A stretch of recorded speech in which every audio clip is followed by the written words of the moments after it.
بسم اللہ الرحمن الرحیم نحمدہ و نصلی علی رسول الکریم اعوذ باللہ من الشیطان الرجیم بسم اللہ الرحمن الرحیم۔ تمام خواتین و حضرات جو آج ایک دفعہ پھر ایک شارٹ سے نوٹس پہ یہاں اکٹھے ہوئے ہیں، میں ان سب کا تہہ دل سے اور تمام بلو ورلڈ سٹی مینجمنٹ کی طرف سے شکریہ ادا کرتا ہوں، بالخصوص میرے شیخ جناب حضرت امیر عبدالقدیر آوان صاحب کا کہ وہ بھی انتہائی شارٹ نوٹس پہ، ان کا اتفاق سے اسلام آباد میں پروگرام تھا ایک، تو ہم نے ان سے، چونکہ بزی اسکیجول ہے، ربیع الاول کا ماہ ہے، حضرت بزی ہوتے ہیں، تو ان سے بڑی اسپیشل ریکویسٹ پہ ہم نے آج کا ٹائم لیا، اور ان کی بہت بہت مہربانی اور ان کے رفقا کی کہ انہوں نے آج وقت نکالا اور یہاں ہمارے پاس تشریف لائے۔ تو ایک دفعہ میں آپ سب احباب سے چاہوں گا کہ ہمارا استقبال تو آپ تالیوں میں کرتے ہیں، لیکن حضرت جی کا استقبال اللہ کے نام کے ساتھ نعرہ تکبیر، نعرہ تکبیر۔ ہمارے ہاں جی، میں چونکہ خود حضرت شیخ المکرم کا بیعت ہوں، اور الحمدللہ چودھری ندیم اعجاز صاحب بھی بیعت ہیں، اور ندیم بھائی ریسنٹلی بیعت ہوئے، تو تصوف کی اصطلاح میں، تصوف کی فیلڈ میں بزرگوں کی موجودگی میں زیادہ گفتگو کرنا اچھا نہیں سمجھا جاتا، اور میں نہیں سمجھتا کہ میرے کوئی بھی الفاظ ایسے ہوں گے کہ جو حضرت کے الفاظ سے زیادہ امپورٹنٹ ہوں، اور ٹائم ہمارے پاس شارٹ ہے، تو میں مختصراً صرف حضرت جی کا تعارف کراتے ہوئے، میرا تعلق سلسلہ نقشبندیہ اویسیہ سے 98 میں بنا، اور حضرت مولانا اکرم امان رحمۃ اللہ تعالیٰ علیہ، اللہ ان کے درجات بلند فرمائے، ان کا بیعت ہوا، اور ان کی رفاقت میں اپنی زندگی کے 17-18 سال گزارے۔ سچ بتاؤں تو یہ حقیقت ہے کہ اس سے پہلے صرف ہمیں یہ پتہ تھا کہ مسلمان ہم ہیں، لیکن مسلمان اصل میں ہوتا کیا ہے، اور مسلمان کا جو اصل اس کی زندگی کا مقصد ہے وہ نسبت الہی اور اللہ کی رضا کے لیے جینا اور مرنا ہوتا ہے۔ اس کا اصلی جو اثر ہے وہ ان بزرگوں کی صحبت میں اٹھ بیٹھ کے ہی صرف ہمیں سمجھ آئی۔ حضرت رحمۃ اللہ علیہ دنیا سے پردہ فرما گئے، حضرت عبدالقدیر آوان صاحب کو یہ ذمہ داری اللہ پاک نے دی، حضرت نے اپنی زندگی میں ہی ان کو یہ فرض سونپ دیا تھا، اور ان کے جانے کے بعد سے اب تک میں نے اپنی زندگی میں اپنی ذاتی زندگی کا گواہ ہوں، اور اپنے سلسلے کے ہر ساتھی سے میں نے یہی سنا اور پایا کہ ان کے جانے کے بعد آج تک کوئی بھی فرق، نہ برکات میں نہ کیفیات میں کوئی بھی ڈفرنس ہم نے محسوس نہیں کیا، اور الحمدللہ وہ کیفیات کا سلسلہ جو آپ صلی اللہ علیہ وسلم سے جڑا ہوا ہے اسی نسبت سے چلا آ رہا ہے۔ تو میں بغیر مزید گفتگو کیے میں سٹیج جو ہے ہینڈ اوور کروں گا امیر عبدالقدیر آوان صاحب کو، اور ان سے ریکویسٹ کروں گا کہ تقریر کے بعد اپنے بابرکت ہاتھوں سے آج بلو مسجد کا بھی سنگ بنیاد کا افتتاح کریں، اور ساتھ ساتھ جنرل بلاک کا بیلٹ بھی کریں۔ اور جو اوورسیز بلاک کے حوالے سے لوگ کچھ کنفیوژنس کا شکار ہیں، میں عرض کرتا چلوں کہ اوورسیز بلاک کی اپنی انڈیپینڈنٹ سے ایک انٹرنس ہوگی، اور وہ ہمارے جنرل بلاک سے بہت زیادہ ڈفرینٹ فیچرز کے ساتھ آپ کے سامنے لائیں گے، اور نیلا ہیلی کاپٹر بھی مت بھولیے گا، وہ بھی اوورسیز بلاک کے ارد گرد ہی اڑے گا انشاءاللہ۔ تو میں جزاک اللہ خیر، میں عبدالقدیر آوان صاحب کو دعوت خطاب دوں گا، اور آپ سب احباب سے ایک دفعہ گزارش کروں گا کہ کھڑے ہو کے حضرت جی کا استقبال کیجیے۔ نعرہ تکبیر، نعرہ تکبیر، جزاک اللہ۔ الحمدللہ رب العالمین، والصلاة والسلام علی حبیبہ محمد وآلہ وصحبہ اجمعین، اما بعد فاعوذ باللہ من الشیطان الرجیم، بسم اللہ الرحمن الرحیم، ما کان محمد آبا احد من رجالکم ولکن رسول اللہ وخاتم النبیین وکان اللہ بکل شیء علیما۔ اللہم سبحانک لا علم لنا الا ما علمتنا انک انت العلیم الحکیم۔ مولایا صلی وسلم دائما ابدا علی حبیبک من زانت بہ الاسر۔ انتہائی قابل احترام محترم چودھری سعد نذیر صاحب، قابل احترام چودھری ندیم اعجاز صاحب، قابل احترام چودھری نعیم اعجاز صاحب، محترم سرفراز گوندل صاحب، میزبان ٹیم اور انتہائی واجب الاحترام معزز خواتین و حضرات، السلام علیکم ورحمۃ اللہ وبرکاتہ۔ اللہ کریم کا احسان ہے کہ اللہ جل شانہ نے ہمیں یہاں اپنے حبیب صلی اللہ علیہ وسلم کے تذکرے پر جمع فرمایا۔ دعا گو ہوں کہ اللہ کریم ہمارا یہ مل بیٹھنا قبول فرمائے۔ انتہائی مختصر حصہ قرآن کریم سے تلاوت کرنے کی سعادت نصیب ہوئی۔ اس کا ترجمہ، مختصر تفسیر اور موضوع ماہ مبارک ربیع الاول میں عشق مصطفیٰ صلی اللہ علیہ وسلم، اس حوالے سے گزارشات پیش کروں گا۔ پیشتر اس کے 2-3 نکات ہیں۔ سب سے پہلی بات معزز سامعین کرام، گستاخی کے حوالے سے ہے۔ بے شمار پہلو گستاخیوں کے، پرنٹنگ کے حوالے سے، بیانات کے حوالے سے ہمیں سننے کو ملتے ہیں۔ اللہ کریم معاف فرمائے کہ ہماری حیات ہو، ہم اتنے کمزور ہوں کہ بدبخت یہ جرت کر سکیں کہ نبی کریم صلی اللہ علیہ وسلم کی شان میں گستاخی۔ اس حوالے سے جو نکتہ یا گزارشات پیش کرنا چاہتا ہوں معزز خواتین و حضرات، وہ یہ ہے، اس کا گلہ پہلے ہم پر آتا ہے، ہماری کمزوریوں، بے عملیوں پر آتا ہے۔ اللہ کریم ایسے مواقع جو سیرت پاک کے حوالے سے جن کا انعقاد ہو، دین اسلام کے حوالے سے جن کا انعقاد ہو، انہیں قبول فرمائے اور ہمیں غیرت ایمانی عطا فرمائے۔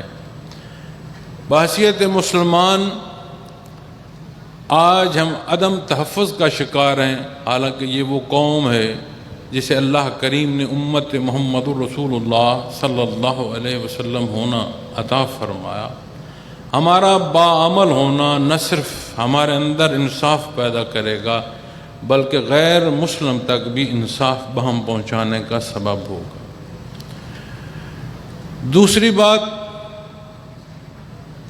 آج کا یہ جو انعقاد ہے، اس حوالے سے عرض کروں گا کہ معزز خواتین و حضرات، یہ ایک باہم اعتماد کا رشتہ ہوتا ہے۔ میں آج پہلی دفعہ اس پروجیکٹ کے بیچ میں آ کر یہاں بیٹھا ہوں، اور اس بیٹھنے میں جو میری ناقص سمجھ ہے یا جو کچھ میری اسیسمنٹ ہے، اس میں نے انتظامیہ اور آپ، چونکہ 2 فریق، ایک منتظمین ہیں، دوسرے آپ ممبران، وہ لوکل ہیں، وہ فارن سے ہیں، وہ پلاٹ کس سائز کا ہے، لیکن 2 بنیادی فریق ہیں، ایک انتظامیہ اور ایک ممبران۔ ان 2 فریقین کے چہروں کا جو اعتماد ہے، میں دعا کرتا ہوں کہ اللہ کریم یہ اعتماد سلامت رکھے۔ اس کی بنیاد منتظمین کے اپنے وعدوں کی وفا سے ہے، اور دوسرا حصہ آپ کی اس اعتماد کی کیفیت اور حال ہے جو آپ نے ان پر اعتماد کیا۔ اپنے وقت سے پیشتر اپنے پروجیکٹ کا کوئی پہلو یا کسی پہلو سے جو انعقاد ہے، یہ روش ہمارے ہاں اب نہیں رہی۔ تو میں دعا گو ہوں کہ اللہ کریم آپ کو کامیابیاں عطا فرمائے۔ آپ جنہوں نے اعتماد کیا ہے، اللہ کریم آپ کو بھی سود مند اور فائدہ مند یہ اعتماد جو ہے سبب بنائے۔ تیسرا پہلو جو عرض کرنا چاہتا ہوں وہ یہ ہے،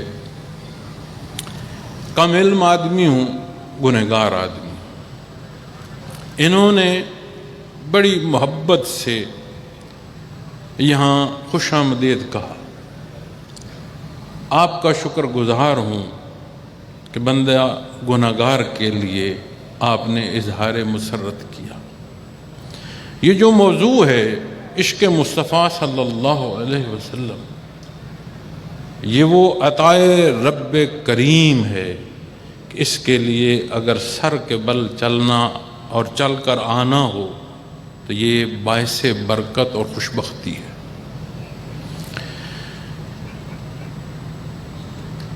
ساری گناہگاری اور کمزوری کے باوجود، چونکہ جو کچھ کمزوری ہے وہ اپنی طرف ہے اور جو کچھ عطا ہے وہ اللہ جل شانہ کی طرف ہے۔ معزز خواتین و حضرات، ایک ہوتا ہے غلام، پھر زندگی کے مختلف شعبوں کو دیکھیے گا، غلاموں کی اقسام ہوتی ہیں۔ کوئی حفاظت پر مامور ہوتا ہے تو کوئی صفائی پر مامور ہوتا ہے تو کوئی دربان ہوتا ہے۔ عربی میں ایک لفظ غلام کے لیے استعمال ہوتا ہے اجیر۔ اجیر وہ غلام ہوتا ہے کہ ضرورت ہے تو تحفظ کو کھڑا کر دو، ضرورت ہے تو صفائی پر لگا دو، جس پہلو جس نہج کی جو ضرورت ہو اسے اس کا حکم دے دو اور وہ وہاں بیٹھے۔ اللہ کریم کمی بیشیاں معاف فرمائے۔ ایک ہی تڑپ، ایک ہی طلب کہ رب کائنات نبی کریم صلی اللہ علیہ وسلم کے حضور ایک اجیر کی حیثیت قبول فرمائے۔ میں نے آپ کے سامنے جو آیا کریمہ تلاوت کرنے کی سعادت حاصل کی ہے، معزز سامعین کرام، اللہ جل شانہ نے ارشاد فرمایا، حضرت محمد صلی اللہ علیہ وسلم تمہارے مردوں میں سے کسی کے والد نہیں ہیں، لیکن اللہ کے پیغمبر ہیں اور تمام نبیوں کے ختم کرنے والے ہیں۔ وَقَانَ اللَّهُ بِكُلِّ شَيْءٍ عَلِيمًا، اور اللہ ہر چیز کو خوب جانتے ہیں۔ معزز سامعین کرام، اس بشر کی حیات عمومی نہیں ہے۔ اگر آپ صرف حیات کو دیکھیں گے تو چرند پرند ان میں بھی ایک حیات ہے۔ اسی زمین جس پر ہم رہ رہے ہیں، ہمارے ساتھ کتنی مخلوق ہے جو زندگی بسر کر رہی ہے۔ اسی زمین جس پر ہم آج بیٹھے ہیں، جانے کتنی اقسام اور انواع اس کے زیر، اس کے سینے میں حیات جو ہے ان کی پنپ رہی ہوگی۔ لیکن جب حیات انسانی کی بات آتی ہے تو معزز سامعین کرام یہ عمومی نہیں ہے۔ اسے رب کائنات نے قل الروح من امر ربی سے جو ربط عطا فرمایا ہے، پھر اسے جو نور ایمان کے لیے پسند فرمایا ہے، پھر اسے جو اپنی عبادت کو پسند فرمایا ہے، اس کے اندر وہ اطاعت کے پہلو جو اللہ جل شانہ نے اس کی مقصد حیات کے لیے پسند فرمائے وہ بھی رکھے۔ انبیاء اور رسول وہ ہستیاں ہیں کہ جو اس کی ہر ضرورت کا جو سوال ہے اس کا جواب ارشاد فرماتے، اور یہ ابتدا حضرت آدم علیہ السلام سے اور اس کی انتہا نبی کریم صلی اللہ علیہ وسلم کی ذات اقدس۔ خاتم النبیین، یہاں تکمیل نبوت ہے، اور اللہ جل شانہ نے ارشاد فرمایا ہے اور اللہ ہر چیز کو خوب جانتے ہیں۔ ہماری جو ضرورت ہے وہ خالق ہے، ہم مخلوق ہیں۔ تخلیقی حصوں کی باریکیوں سے لے کر ہماری ضرورت کے ایک ایک پہلو تک وہ خوب جانتا ہے۔ اسی لیے دین اسلام کو دین فطرت کہا ہے۔ انسانی فطری تقاضے کا ہر سوال اس کا جواب دین اسلام عطا فرماتا ہے۔ معزز سامعین کرام، ماہ مبارک ربیع الاول میں عشق مصطفیٰ صلی اللہ علیہ وسلم موضوع ماہ و سال گزرتے ہیں، لیکن اس گزرنے کے ساتھ زندگی کے جو لمحات ہیں، وہ جو فرصت ہے وہ بھی اختتام کو جا رہی ہوتی۔ اور اس ماہ مبارک ربیع الاول میں سیرت پاک کے جو پروگرام اور ان کا انعقاد کیا جاتا ہے، اور جو یہ اظہار محبت کی جاتی ہے، اس لیے کس ماہ مبارک میں نبی کریم صلی اللہ علیہ وسلم کی ولادت باسعادت۔ ہمیں رب کائنات نے وہ شرف بخشا، اس اشرف الخلق کو وہ شرف بخشا کہ اس کے متعلق جو جتنی ضرورت ہے اس کی تکمیل ہوئی بعثت محمد رسول اللہ صلی اللہ علیہ وسلم۔ ہمارے پاس وقت کم ہے دونوں معنوں میں۔ آج جو تقریب کا وقت رہتا ہے اس حوالے سے بھی، اور اگر 1000 سال زندگی ہو تو بھی رب کائنات فرماتے ہیں ختم ہو جائے گی۔ دونوں پہلوؤں سے وقت کم ہے۔ آج جہاں میں اور آپ روبرو ہیں، بے شمار زندگی کا جو حصہ فرصت کا ہے اسے گزار کر بیٹھے۔ اس عشق کی حقیقت، اس عشق کا سبق، اس کی ابتدا و انتہا یاد رکھیے گا اتباع محمد رسول اللہ صلی اللہ علیہ وسلم۔ میں نے یہاں اس خطے سے لے کر دنیا جہان کے بے شمار اسفار کیے، ان ممالک کو بھی دیکھا کہ جن میں آج ظاہری ترقی اس درجے کی ہے کہ وہ دنیا کو لیڈ کر رہے ہیں۔ اپنا حال تو میں جانتا ہوں، چونکہ یہیں زندگی بسر ہوتی ہے، یہیں صبح و شام اور یہیں جو سردی گرمی ہے اس میں زندگی بسر کرنی ہوتی ہے۔ تو معزز سامعین کرام، بڑی باریک بینی سے بھی دیکھیں تو ایک بات بڑی واضح ہوتی ہے۔ آج اقوام عالم جو دنیا کو لیڈ کر رہی ہیں، ان کے پاس وہ ظاہری اصول جو حیات دنیا کے لیے نبی کریم صلی اللہ علیہ وسلم نے عطا فرمائے، ان پر وہ عمل پیرا ہو رہا ہے۔ ظاہری پہلوؤں میں ہم نے اپنے اندر وہ پہلو جو حیات دنیا کے لیے ضروری ہیں ان کی کمزوری کی فقدان ہوا، ہم ظاہری پہلوؤں میں بھی پیچھے رہے۔ دینی حصے عبادات کے پہلو ہم نے ان میں کمزوری کی، بہم تو تکرار تک ہم پہنچ گئے۔ ہر شے کا، ہر سوال کا کوئی نہ کوئی جواب ضرور ہوتا ہے۔ یہ جو عشق مصطفیٰ کی محفل سجی ہے، ایک لحظے کو خواتین و حضرات میں آپ سے عرض کرتا ہوں، ایک لحظے کو گرد و پیش کو چھوڑ دیں، ہماری اس ہم کلامی کو چھوڑ دیں، اپنی باہم مصروفیت اور سوال و جواب کو چھوڑ دیں، اپنے سینے، اپنے دل میں جھانک کر دیکھیں اس عشق و محبت کی کتنی حقیقت ہے یہاں پر۔ ہماری وہ بحث جو باہم تکرار کو پہنچاتی ہے، باہم جھگڑوں کو پہنچاتی ہے، وہ ختم ہو جائے گی۔ مجھے فرصت نہیں ہوگی کہ اپنی کمزوریوں کو دور کر سکوں، اپنی ضروریات دین جو جاننا میری ذمہ داری ہے اس ادائیگی کو پورا کر سکوں، چاہے جائے کہ میرا اعتراض دوسرے پر آئے۔ کبھی غور کیجئے گا، آج ہمارے مزاج میں تلخی کس درجے کی ہے، اور اختیار کو دیکھیے گا۔ آج سوشل میڈیا کا دور ہے، اس میں کسی کے پاس ایک کامنٹ کا اگر اختیار ہے، اس کامنٹ کے الفاظ اور ان الفاظ کا پیمانہ دیکھ لیجئے گا، آپ کو سمجھ آ جائے گی کہ اس فرد کے پاس اگر اختیار ہو تو اس کا یہ استعمال کیسے کرے۔ اختلاف رائے اور شے ہے، تضحیق اور شے۔ تو معزز سامعین کرام، جو ہمارے باہم رشتے ہیں وہ اسی تعلق پر اور اسی تعلق کی گہرائی جو ہمارے سینوں میں ہے اسی پر استوار ہونے ہیں۔ جو بات میں نے عرض کی کہ آج کے اس محفل کے دو فریق، ان کے چہروں کا باہم ربط آپس کے اعتماد کا اظہار ہے، اور یہ معاملہ ہمارے باہم معاشرے میں کیوں نہیں؟ بحیثیت امت اپنی تفریق کو دیکھو، کتنے حصوں میں اور کتنی تفریق میں چلے گئے ہیں کہ شمار مشکل ہو گیا ہے۔ پھر یہاں آؤ، یہ وطن عزیز اللہ کریم نے ہمیں عطا فرمایا، سرچ کیجئے گا۔ آج ہماری زندگی کا بیشتر حصہ سکرین پر گزرتا ہے۔ میں آپ سے درخواست کروں گا، سرچ کیجئے گا، اس سرچ میں دیکھیے گا کہ اس ملک کی تعمیر میں کیسے لوگوں کا گوشت اور خون لگا اور یہ ملک تعمیر ہوا۔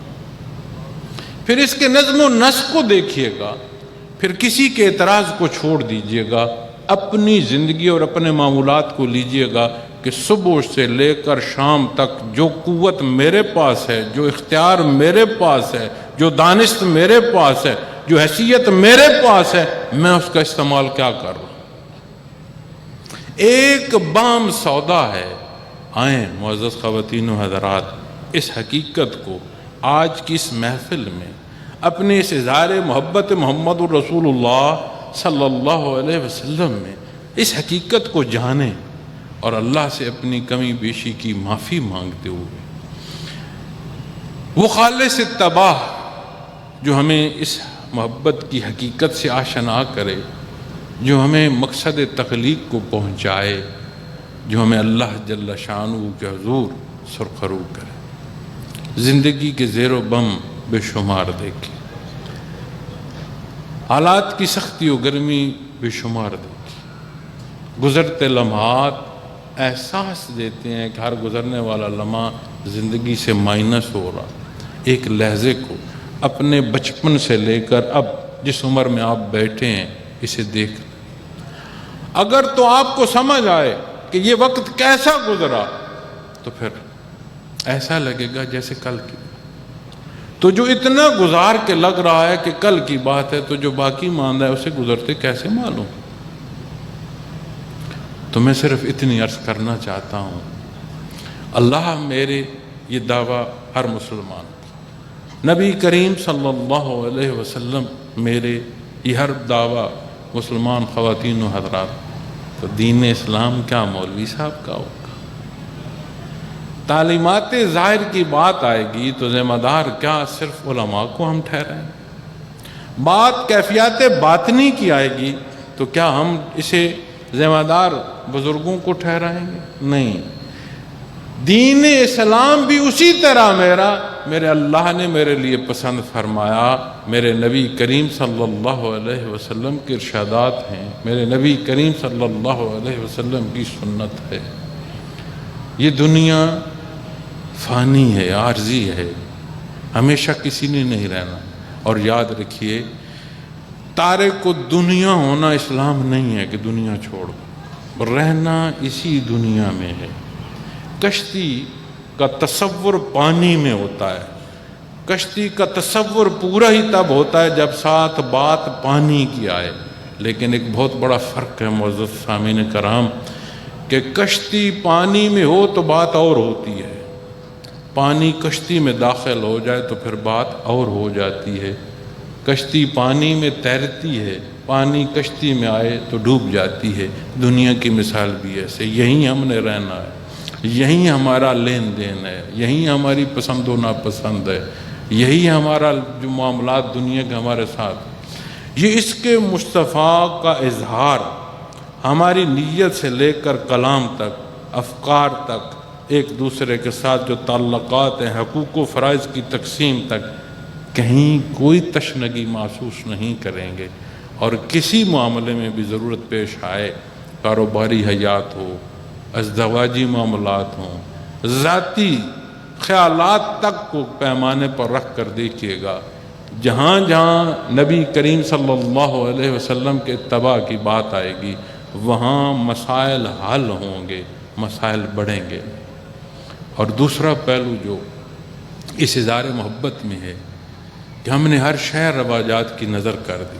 پچھلے دنوں بزرگ فوت ہوئے تو ان کے جنازے پر میں کھڑا تھا، تھوڑا وقت تھا تو باہم گفتگو ہو رہی تو میں نے ایک بات ان سے کی، میں نے کہا دکھ ہوتا ہے جو دار دنیا سے رخصت ہوتا ہے، جتنا تعلق جتنی عزیزداری ہو دکھ ہوتا ہے، اسے دفن کرنا ہے، اسے زمین کے سپرد کرنا ہے، یہی طور ہے، یہی وہ اس سے حضرت آدم علیہ السلام سے لے کر آج تک اللہ نے پسند فرمائے، یہی درست ہے، یہی ضرورت ہے انسانی وجود کی۔ لیکن اس دکھ کے ساتھ ایک دکھ اور بہت زیادہ جو محسوس ہو رہا ہے وہ یہ ہو رہا ہے جہاں ہم اپنے بڑے دفن کر رہے ہیں وہیں ہم اپنی اقدار بھی دفن کر رہے ہیں۔ اقدار بطور توارث ہم نے لینی ہے، اور پوری دنیا کی کوئی اعلیٰ قدر ایسی جو دنیا میں رائج ہو، کسی غیر مذہب ملک میں، غیر مسلم معاشرے میں بھی کوئی اعلیٰ قدر جسے انسانی اعلیٰ قدر کہا جاتا ہو، اسے دیکھیے گا، اس کی مثال آپ کو 14 صدیاں پہلے نہیں ملے گی۔ وہ وہی اصول ہوں گے جو نبی کریم صلی اللہ علیہ وسلم نے ہمیں عطا فرمائے۔ اور یہ بات اور یہ سوال کہ جیسے من حیث القوم ہم بیٹھے ہیں کہ کوئی آئے گا اور کر دے گا، کبھی ایسا نہیں۔ ضرورت ہے کہ ہم ضروریات دین کو جانیں، اس جاننے کے ساتھ عمل اختیار کریں اور اس عمل پر قائم رہیں۔ بندہ گناہگار دعا گو ہے کہ اللہ کریم ہماری کمزوریاں اور خطائیں معاف فرمائے، ہمیں وہ غیرت ایمانی عطا فرمائے کہ ہماری حیات بھی ہو اور پھر کسی کو ایسی جرأت نہ ہو سکے کہ وہ شان رسالت میں گستاخی کر سکے۔ ہماری حکومت نے ایک ہفتہ بیان کیا ہے کہ اس عشق میں منایا جائے گا، اور میں اس اعلان کے سننے کے بعد سوچتا ہوں وہ کون سی محبت ہوگی جو سال بھر میں ایک ہفتہ نبی کریم صلی اللہ علیہ وسلم سے اظہار محبت ہوگا۔ اس عشق کی حقیقت اس ایک ہفتے کی نظر ہوگی۔ دنیا میں محبت و جنگ کے اصول کیا ہیں دنیا دار جانے، در مصطفیٰ کی جو محبت ہے اس کے اصول و ضوابط بھی وہ ہیں جو اللہ نے پسند فرمایا۔ یہاں محبت بھی حدود و قیود کی پابند ہے، یہاں کا غصہ بھی حدود و قیود کا پابند ہے، اور یہ محبت کا حق ادا نہیں ہوگا اگر یہ ہماری ماہ و سال سے بڑھ کر، دنوں سے بڑھ کر اور لمحوں سے لے کر ایک ایک سانس اور حرکات و سکنات اور سوچ تک نہ رچ بس جائے، پھر بھی اس محبت کا حق ادا نہیں ہو سکے۔ لیکن یاد رکھیے گا عزیزان من، وقت گزر جائے گا۔ یہ وہ تعلق ہے جو رب کائنات نے ہمیں عطا فرمایا اس امتی کی حیثیت سے۔ بعثت محمد الرسول اللہ صلی اللہ علیہ وسلم وہ شان ہے، اللہ کی عطا ہے کہ یہ تعلق یہاں جب استوار کرو گے تو قبر لحد میں جب اترو گے نا، وہاں بھی یہ سوال ہوگا، اور جب بات روز معاشر کی آئے گی تو شفاعت محمد الرسول اللہ صلی اللہ علیہ وسلم کے بغیر چارہ نہ ہوگا۔ آئیں اپنی اس محبت اور اس اظہار کو اپنے اندر ترازو لگائیں اور ایک دفعہ تول کر دیکھیں، چھوڑیں کون کیا کہتا ہے کیا کرتا ہے، اپنے آپ کو اپنے اللہ کے روبرو رکھتے ہوئے اپنے اندر ترازو لگا کر ایک دفعہ اپنے آپ کو ہم تولیں۔ جب اس کو تولیں گے تو بے شمار ضرورت محسوس ہوگی ضروریات دین کے جاننے کی، پھر عمل کی باریکیاں آئیں گی، خلوص نیت کی بات آئے گی، اور جب نیتوں کی بات آتی ہے تو مشائخ اعظام کے اپنے درجے، ہم خطا کار اور گناہگار کمزور لوگ ہیں، اللہ ہمیں یہ ذمہ داری احسن طریقے سے ادا کرنے کی توفیق عطا فرمائے۔ تو پھر تلاش کیجئے گا کیفیات کے شعبے کو، یہ آپ کے اس سوال کا جو آپ کے اپنے اندر بحث رہتی ہے اس کا جواب آپ کو دینے کا سبب ہو جائے گا۔ اور آخر میں یہ عرض کروں گا کہ جس قربانی کی میں نے بات کی اپنے اس ملک اور اس وطن کے حوالے سے، جو اینٹ میں سیدھی رکھ سکتا ہوں، کون روک رہا ہے مجھے اسے سیدھی رکھنے؟ جو میرا کردار اپنے ملک اور اپنے قوم کی تعمیر میں ادا کیا جا سکتا ہے اسے کون روک رہا؟ تو کیا سب کنویں میں چھلانگ لگائیں؟ تو کبھی کسی نے کہا کہ میں ساتھ چھلانگ لگائیں؟ آئیں، بعمل مسلمان ہو، اتفاق اور اتحاد ہو، ایک ایسی قوم، باغیرت قوم ہو جو اپنے حصے کا کردار اپنے ملک کی تعمیر میں ادا کریں۔ یہ وہ دعوت حق ہے جو قرآن و حدیث ہمیں دے رہے ہیں۔ معزز سامعین کرام، یہی بوڑھا آسمان تھا، یہی طلوع غروب تھا، نبی کریم صلی اللہ علیہ وسلم جلوہ افروز تھے۔ خوش بخت جنہوں نے آپ کے حکم پر لبیک کہی، اور وہیں سے بدبختی کی ابتدا جنہوں نے انحراف کیا۔ یہ سوال جواب آج بھی ہے اور قیامت تک رہے گا۔ اللہ کریم میرا اور آپ کا حامی و ناصر ہو، ہمارا یہ مل بیٹھنا قبول فرمائے، میری الفاظ کی کمی بیشی کوتاہی اللہ مجھے معاف فرمائے۔ ایک بار پھر دعا گو ہوں، ان کی محبت اللہ قبول فرمائے، آپ کی اس پروجیکٹ میں برکت عطا فرمائے۔ وآخر دعوانا الحمدللہ رب العالمین۔ 6, 5, موبائل نیچے کر لیں، موبائل نیچے کر لیں۔ 1 آپ لوگوں کی تالیاں بھی ہونی چاہیے ساتھ ساتھ۔